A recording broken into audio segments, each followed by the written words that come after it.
I don't have a vise, and I had a problem removing this nut from the rear shock. Now, to move this one, I just used, I held this and rotated this, and this got free.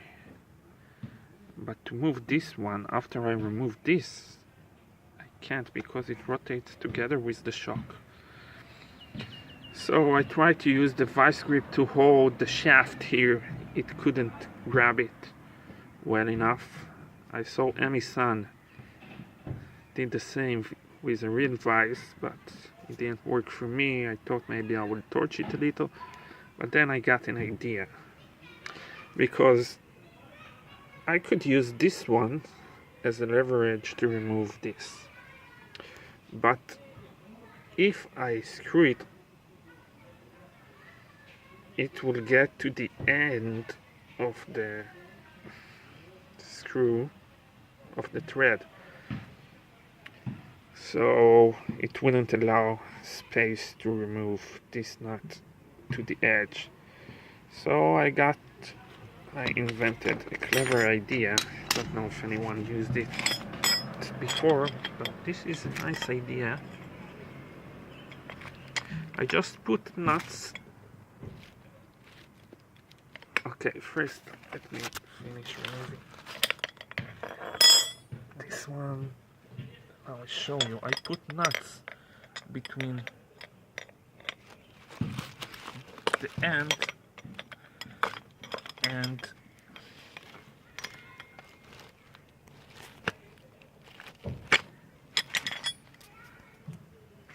okay, so after I put the nut, it's hard again to separate it. So I again screwed this nut all the way, use the 22mm wrench to hold the shaft, and then use the vise to rotate this one. Now look what I put inside. I put two nuts, you see? Two nuts inside. That gives me space between both of them, and I can remove both. Now again, I have the same problem removing this one, but now it should be easy because it's already freed. So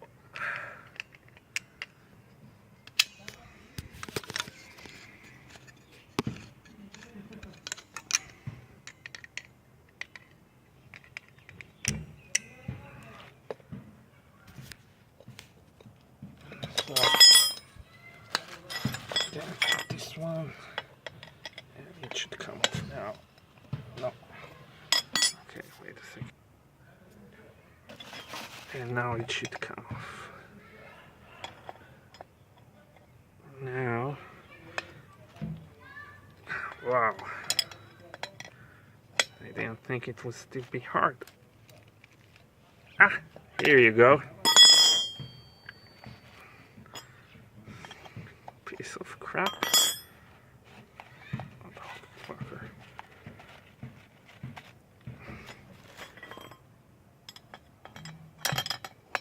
Now, I'm having still trouble removing the circlip from inside there. I have no idea how I'll do that. Look, I don't have a pick. Maybe I should get a pick. I'm trying to use the tools that I have. I can't get it out. But that's another story. Thanks.